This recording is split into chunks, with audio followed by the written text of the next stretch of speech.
Okay, we're back on. I wanted to ask you about the curriculum goals of Sesame Street. Early on, you were there from the beginning. What were the goals? As I might have alluded, the goals that meant the most to me were what I call the hidden curriculum. The fact that it was an interracial cast, the fact that Gordon and Susan were a married black couple, the fact that a senior citizen was depicted in a very prominent, positive way. None of us were mainstream. Bob was Midwest, but Catholic, Irish Catholic. I mean, none of us were like the quote-unquote norm. It wasn't Dick and Jane's old neighborhood, okay, with the picket fence. And that intrigued me, basically. Then, the next thing that I think is very funny, it took the 80s with Howard Gardner to codify what we're doing with the multi-intelligences. We just did the show, but by the time the letter A sang, danced, jumped, flipped around, we had addressed a lot of different learning styles.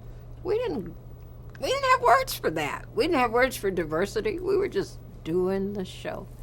And that's why it's held up so well, because people are so used to it now, they don't realize how innovative it was. In 1969, there was nothing like that, like Sesame Street on before us. Nothing. Children's television didn't exist, really. I mean, there were a few shows for children. How do you think the show affected viewers? I'm beginning to get a personal idea about that because people literally stop me in the street to tell me Sesame Street stories. So I know they take it very personally, What was the most surprising story that you've heard from someone? I don't think it was the most surprising story. The most surprising thing that's happened is a young mother just burst into tears in the mall, and I'm there comforting her and looking at her husband like, could you ask her to stop crying? I said, and she couldn't even talk. I said, why are you crying? I never thought in my whole life I'd ever meet Susan. And the baby's looking at her, and I'm looking. That to me was the most unusual experience. And the husband's like, hey, don't ask me, I can't do anything about it.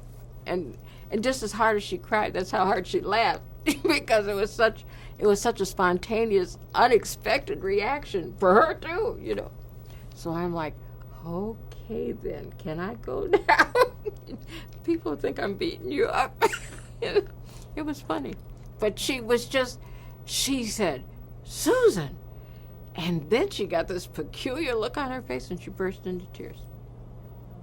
What about diversity issues? Do people talk to you about that? No, I talk to them about it. That's one of the major things that when they request me from the Speakers Bureau, I do a lot of diversity training using the show. It's interesting because people don't really realize that the puppets aren't the same color, they're not even the same types. We talk about the different type of puppets, then we talk about the range in the cast, then we talk about Linda Bove being deaf, then we talk about the children that are in wheelchairs. So we take diversity way beyond what most people think. We take it into a lot of people with the Disabilities Act talk about what it's meant to them to see children in wheelchairs totally integrated to see Down syndrome children totally integrated into our population in a very positive way. So we've taken it beyond what most people even think about when they think about diversity. They think black, white, racial, Do you think it's worked? Oh, like gangbusters. As a matter of fact, I use it as a model to help school districts do it better. What other issues have been tackled on Sesame Street? Well, the newest one I suppose you talked to Kevin about was them doing things in South Africa around the subject of AIDS. So whoever knew that, the show could be a vehicle for kinds of positive education on that level. Funny, my lawyer had to just get them to put in foreign residuals. They said, oh, it's an American show. It's just a little show. As Ellen said, be careful what you say. And don't tell on them. It's just a little show. It's local PBS. You know, PBS didn't have a big-time reputation in 1969. PBS is almost the same age as the show. So, you know, we were fledglings trying to stay on the planet along there together. And my lawyer, so smart, he says, oh, indulge me, just put it in. Well, this little local show is all over the world, by the way. I think it's probably the longest street in the world, this Sesame Street of ours. Were you out in the hall where you saw all the different signposts? Yeah, well, so who knew? I mean, you know, people ask me, did you know? Of course I didn't know. That's why I kept my sub-license. In New York City, you have to teach for 20 days to keep your license alive. I kept my sub-license for 10 years, honey. I wasn't taking any chance. Oh, you were asking me the question about my parents. 10 years was our first anniversary where we made some kind of big thing. The Smithsonian inducted the cast of Sesame Street, and they made wax models, and our set designer went down and actually built a replica of the house and everything, so it's a big deal. So my sister, who's 10 years younger than I am, her child gets up in show and tell and says, my Aunt Loretta's in an institution. I said, could you tell your daughter I am an institution, not I'm in an institution? Yeah, the Smithsonian Institution. Oh, yeah, okay. So, you know, that thing about you can't go home again, it's pretty true. Anyway, so I go home, and the actual real daily newspaper comes out to interview me. Now, that's big stuff in Pauper, because we got those kind of, you know, that sell heifers and bass boats and stuff that they put in the mail. That's the paper. But the Kalamazoo Gazette came to Pauper, to our house. So there's a photographer. He's taking my picture. We're in the kitchen. My mother's cooking. Got her back to the camera. The reporter's sitting there. The reporter asks a question. I open my mouth, and my mother's voice comes out. The reporter looks at me. Now, Mama's got her back to it. The reporter looks at me, and I go, it's her house. So he asks me something else. My mother answers. So when the interview comes out, my mother's got the paper. She said, this is the best interview you ever gave. I wanted to say it's the best interview I never gave. And the piece de resistance that day, my mother said, I always knew that show was going to be a hit. And I'm rerunning the phone call when I'm trying to tell her about the 8-foot yellow bird, and she wants to know, can you come home this weekend? But I guess it's parental amnesia. They forget. So you mentioned that you kept your sub-license for 10 years. Does that mean that you were teaching? Yes, ma'am. How did the students react when, you know, Susan from Sesame Street walked in? Funny. The kids were cool. The faculty was strange. But I didn't care. I was keeping myself alive. Every year we had to wait to see if we were going to be funded. I got a college degree. Why would I go wait tables like the rest of my actor friends? You know, so I kept my sub-license. At least she's got teeth. That's a beginning. Good beginning. Okay. A couple more Sesame Street questions. Who directed the show for most of this? Oh, we had all kinds of guest directors. We didn't have anybody set.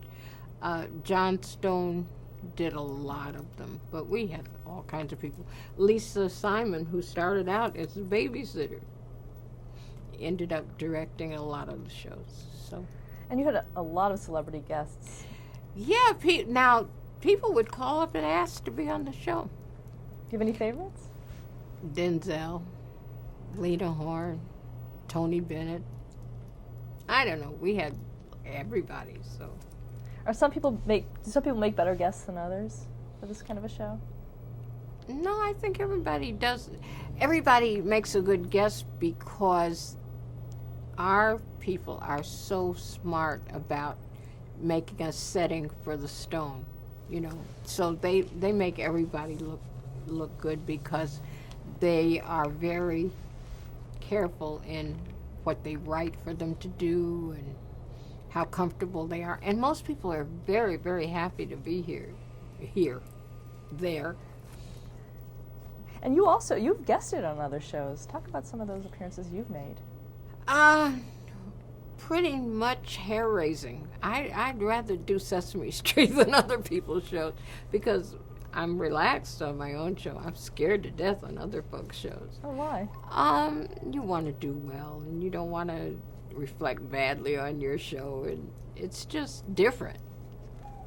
And I don't know, our cast and crew is just so different.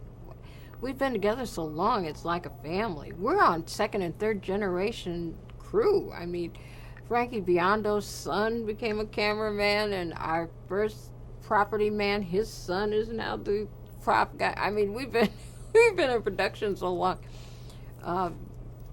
One of the guys' son used to ride, the old cameras had big pedestals.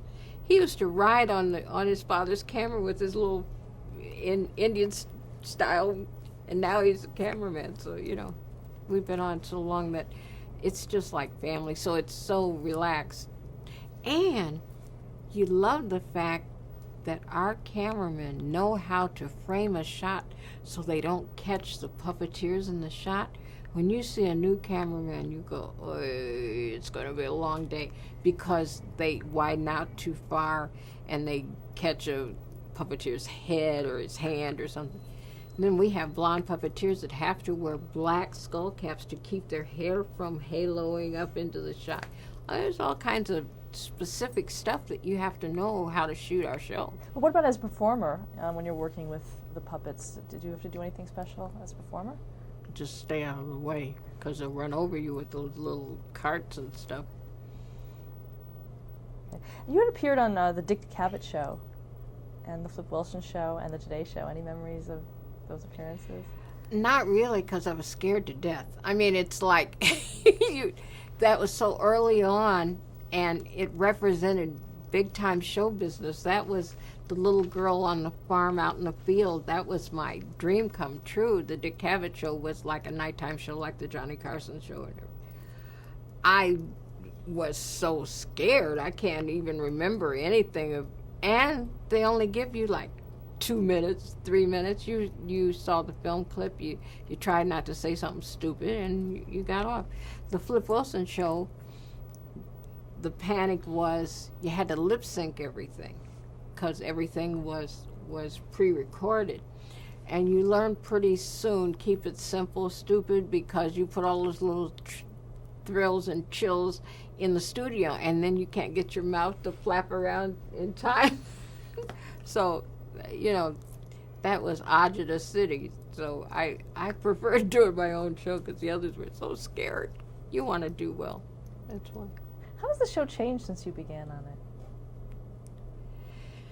The changes happen gradually, so, you know, it's hard to say. The good thing about the show is that we are willing to change.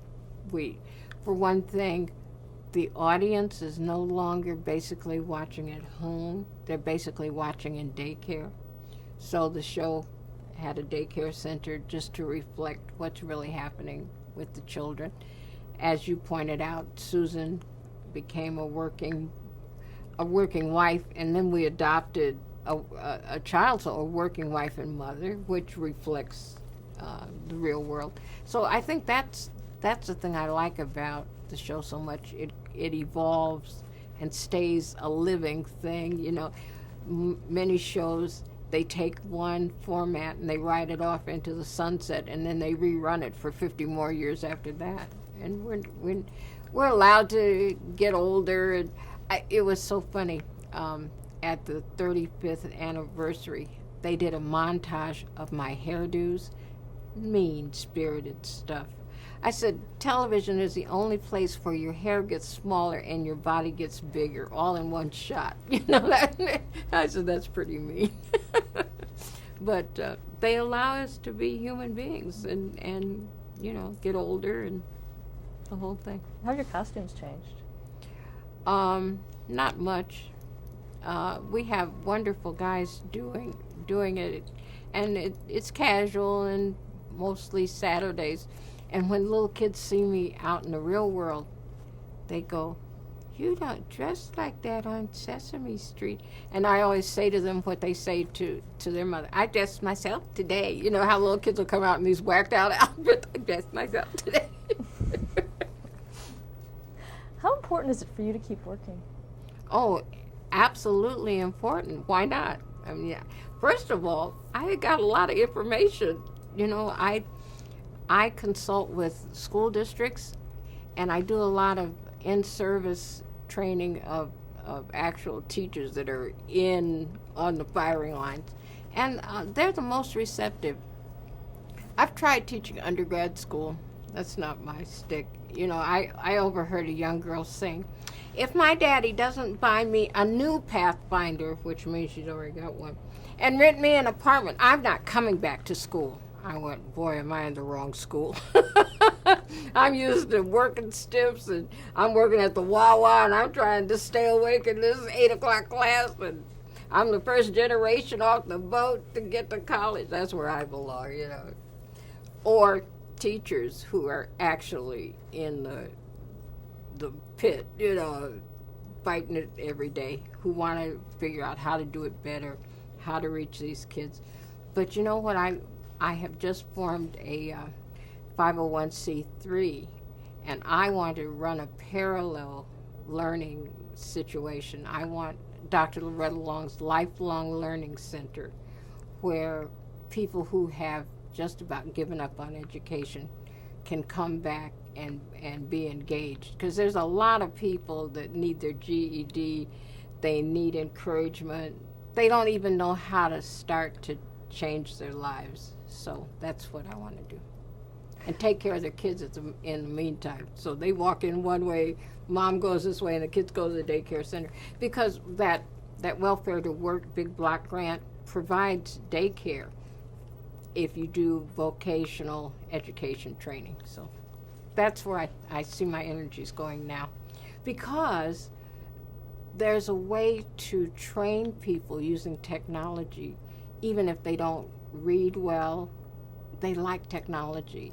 Even if they don't write well, they're still oral. They still have something to say and are very intelligent. So what you want to do is just bury the curriculum in the technology and engage them in that way. So that's what I'm looking forward to doing. What do you think is the power of television?